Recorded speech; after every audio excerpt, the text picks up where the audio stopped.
अस्सलाम वालेकुम जी, मैं हूं असद अली। उम्मीद है आप सब ठीक और खैरियत से होंगे। अच्छा जी, काफ़ी सारे दोस्त पूछते हैं कि जैसे सर्दियां आती हैं तो हमारे जानवर जो है वो बीमार होना शुरू हो जाते हैं। तो आज मैं कुछ चीज़ें ऐसे बताऊंगा जिससे अगर आप वो काम कर लेते हैं तो इंशाल्लाह आपका जानवर जो है वो सर्दियों में बीमार नहीं होगा। तो 7 ऐसे काम हैं जो कि आपने एहतियात आपने करनी है जिससे आपका जानवर जो है वो इंशाल्लाह बीमार नहीं होगा। तो वीडियो को शुरू करते हैं जी। अच्छा जी, सबसे पहला काम आपने करना ही है कि जैसे सर्दियाँ स्टार्ट हों नवंबर और दिसंबर में, आप अपने अपने जानवरों को जो है वो वैक्सीनेशन करवा लें। वैक्सीनेशन कौन सी करवानी है? आपने पीपीआर की जो वैक्सीनेशन है वो करवा लेनी है, और सीसीपीवी की जो वैक्सीनेशन है वो आपने अपने जानवरों को करवा लेनी है। पीपीआर की जो बीमारी है, मतलब कि काटा बीमारी जो है, जिसमें जानवरों के मुंह में छाले बन जाते हैं और मुंह के बाहर भी जो है वो छाले बन जाते हैं, जिससे जानवर के जो 85% जो है वो जानवर ज़ाया हो जाता है। तो बेहतर यही है कि आप अपने जानवरों को जो है वो वैक्सीनेशन टाइमली करवा लें। और जो सीसीपीवी की वैक्सीनेशन है वो भी लाजमी करवा लें। नमूनिया की वैक्सीनेशन, क्योंकि उससे जानवर आपका नज़ला ज़ुकाम जो है उससे बुखार वगैरह जो है उसकी इम्यूनिटी जो है वो स्ट्रॉन्ग हो जाती है, तो वो भी बेहतर हो जाता है। और कोशिश करें कि आपकी जो वैक्सीनेशन है जानवरों की वो तकरीबन नवंबर तक कंप्लीट हो जाए। नवंबर दिसंबर तक आपके जानवर की जो वैक्सीनेशन हैं वो कंप्लीट हो जाएं। आपने अगर एक वैक्सीनेशन करवा लिया तो 20 से 25 दिन के बाद दूसरी वैक्सीनेशन आप करवा लीजिए। तो कोशिश ये करें कि आप अपने जानवर को टाइमली वैक्सीनेट करवा दिया करें, ताकि आपके जानवर जो है वो इन बीमारियों से बच सकें, क्योंकि ये काफ़ी ख़तरनाक बीमारियाँ होती हैं। तो जब आपके जानवर वैक्सीनेट हो जाते हैं तो जानवर जो है वो बीमारी से ज़रा महफूज रहते हैं। तो दूसरा आपने करना यह है कि जो दूसरा पॉइंट है वो आपने ये करना है कि आपने अपने जानवरों की जो है वो डिवर्मिंग करनी है, जो कि बहुत ज़्यादा ज़रूरी होती है। लोग डिवर्मिंग को शायद इतना सीरियस नहीं लेते। डिवर्मिंग का अक्सर मकसद जो है जानवरों का वो ये होता है, क्योंकि जानवरों को जो है सर्दियों में खुराक की ज़्यादा ज़रूरत होती है। तो जब जानवर खुराक की इंटेक ज़्यादा करता है तो आपके जानवर की जब डिवर्मिंग नहीं हुई होती है तो जानवर के पेट में जो कीड़े होते हैं, तो वो आप जो भी खुराक उसके जानवर को देते हैं तो वो जानवर को लग नहीं रही होती, वो उल्टा आपके जानवर के जो पेट में कीड़े होते हैं वो फल फूल रहे होते हैं बेसिकली।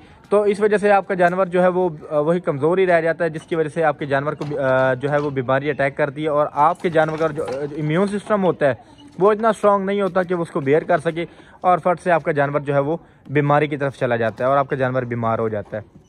ये तो थी अब दूसरी बात। अब तीसरी बात, आपने अपने जानवरों को कैसे आपने वो करना है। तो तीसरी बात, आपने जो तीसरा पॉइंट है वो ये है कि आपने अपने जानवरों से जो है वो सीजनल ब्रीडिंग लेनी है।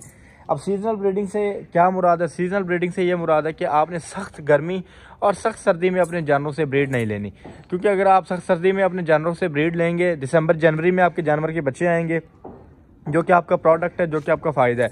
क्योंकि हमारे पाकिस्तान में जो बकरी का दूध है इसकी इतनी वो नहीं है, मार्केट वैल्यू नहीं है, और ना ही मार्केट में इसको ज़्यादा इंट्रोड्यूस करवाया गया है। तो सिर्फ जो है प्रोडक्ट इसका जानवर का जो है बकरी का वो यही है कि उसके बच्चे जो है आप सेल आउट करके आप उसको अपना जो प्रॉफिट है वो गेन कर सकते हैं। तो कोशिश यही किया करें, जो सीजनल ब्रीडिंग है आप अपने जानवर को वही उनसे ब्रीडिंग लें, मतलब दिसंबर जनवरी में आपके जानवर से जो है वो उनके बच्चे ना आएँ, ताकि आपका जानवर जो है उस जो आपका प्रोडक्ट है वो बीमार ना हो और बीमारी से बच सकें और आप उनसे अच्छा खासा प्रॉफिट गेन कर सकें। अच्छा जी, चौथी चीज़ आपने वो करनी है, वो चौथा पॉइंट वो ये है कि आपने अपने जानवर की खुराक के जो है खुराक है अपने जानवर की, उस पर काफ़ी ज़्यादा फोकस करना है सर्दियों में, क्योंकि जानवर को सर्दी में काफ़ी ज़्यादा हाई एनर्जी खुराक चाहिए होती है। और दूसरी बात यह है कि आपने अपने जानवर को जो है वो खुश खुराक देना है, क्योंकि सर्दियों में बसीम आ जाती है, स्टाला जिसे कहते हैं दोस्त, तो वो काफ़ी ज़्यादा यूज़ करते हैं दोस्त, तो वो उससे अफारे का भी मसला बंद है। तो कोशिश करें अपने जानवर को जो है वो आप खुश खुराक दें, जिसमें आप गवारे की कट, मूंगी की कट, मूंगफली की कट जो है वो ये भी इस्तेमाल कर सकते हैं। लूसन जो है वो बेहतरीन चारा है जो कि आप अपने जानवर के लिए इस्तेमाल कर सकते हैं। और इसके अलावा आप खलें वगैरह वो इस्तेमाल कर सकते हैं, गंदम का दलिया वो इस्तेमाल कर सकते हैं, आप चने का जो फाड़ा है वो इस्तेमाल कर सकते हैं। चोकर जो है वो अच्छा सोर्स है एनर्जी का, वो भी आप इस्तेमाल कर सकते हैं। मतलब जितनी भी एनर्जी वाली चीज़ें आप अपने जानवर को जो है वो प्रोवाइड कीजिए, ताकि आपके जानवर जो है वो उसने सर्दी से भी मुकाबला करना होता है, और आपके जानवर की जब एनर्जी ही पूरी नहीं होती, उनका प्रोटीन लेवल ही पूरा नहीं होता, तो वो कैसे इस सर्दी का मुकाबला करेंगे। जब वो इनका खुराक, उनकी न्यूट्रिशन वैल्यू पूरी नहीं होगी तो आपका जानवर कभी भी उसको सर्दी को जो है वो बर्दाश्त नहीं कर सकेगा। तो उसके बाद आपको बताना मैं भूल गया, उसमें आपने जब अपने जानवरों की पेट की कीड़ों की दवाई आपने वो करनी है, डिवर्मिंग करनी है, तो साथ ही आपने अपने जानवरों की जो है वो स्किन डिवर्मिंग भी ज़रूर कर देनी है। क्योंकि काफ़ी ज़्यादा जानवर ऐसे होते हैं जिनके स्किन में चिचड़ वगैरह होते हैं, तो जुएँ वगैरह, तो जिसकी वजह से आपका जानवर जो है वो खून चूस चूस के जानवर को जो है वो कमज़ोर कर देती हैं और आपका जानवर जो है वो कमज़ोर रह जाता है, जिस वजह से आपका जानवर जो है बीमार होने के जो चांसेस हैं वो जानवर के बढ़ जाते हैं। अच्छा जी, उसके बाद आपने छठा जो काम है वो जानवर का वो क्या करना है आपने, देखिए जी, जब आपका जानवर, आपकी बकरी जो है वो डिलीवरी के करीब हो, आपकी बकरी जो डिलीवरी के करीब है उसको आपने सेपरेट जो है वो रूम देना है या सेपरेट आपने बाड़े में से बंद कर देना है, ताकि जो आपकी बकरी डिलीवरी के करीब है या डिलीवर करने वाली है तो वो जो भी इसका बच्चा है वो, देखिए जी, यही प्रोडक्ट जो है वो आपका आपको जो है प्रॉफिट का जो है वो उसकी वजह बनेगी। तो आपने सबसे पहले अपने जानवर की जो भी आपका प्रोडक्ट आएगा, जो भी बच्चा वो डिलीवर करेगी, उसको आपने अच्छे से साफ़ कर देना है।